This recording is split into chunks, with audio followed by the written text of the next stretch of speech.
नमस्कार और सुप्रभात। आज का कबीरदास जी का दोहा सुनिए। जिस दोहे में अहंकार त्यागने के लिए कबीरदास जी कहते हैं क्यों अहंकार त्यागना चाहिए, बता रहे हैं। ये जो शरीर है ये पार्थिव है, अर्थात मिट्टी का बना हुआ है, इसीलिए मिट्टी में ही मिलने वाला है ये। अतः कभी भी अहंकार नहीं करना चाहिए, किसी भी बात पर गर्व महसूस नहीं करना चाहिए। देखिए कबीरदास जी क्या कहते हैं।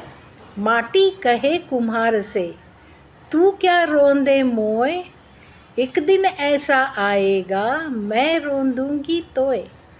जीवन की नश्वरता का बड़ा गहरा सत्य, बड़ी गहरी सच्चाई कबीरदास जी कहते हैं। कुम्हार से कह रही है माटी।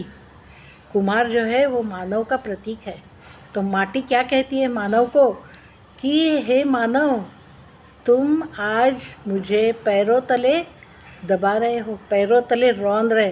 कुम्हार वो मटके बनाने के लिए मिट्टी को रौंदता है, तो इसीलिए कुम्हार को कहती है, मानव को कहती है मिट्टी कि तुम आज मुझे पैरों तले रौंद रहे हो।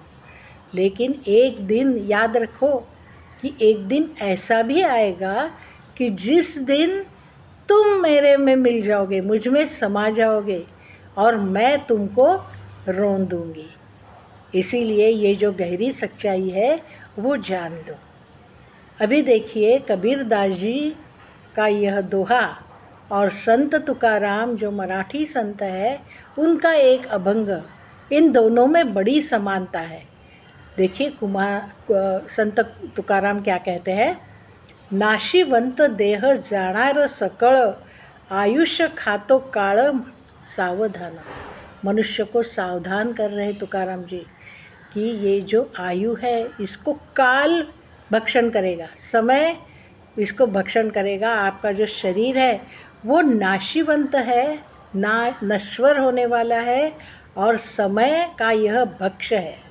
इसीलिए सावधान रहकर आप कार्य करो। अब कबीरदास जी जो मिट्टी का उदाहरण दे रहे हैं, यहाँ पर मिट्टी के बदले तुकाराम जी काल बता रहे हैं।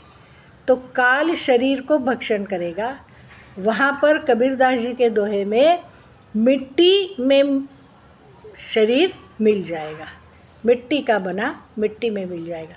तो दोनों में समानता है, दोनों के उदाहरण में समानता है।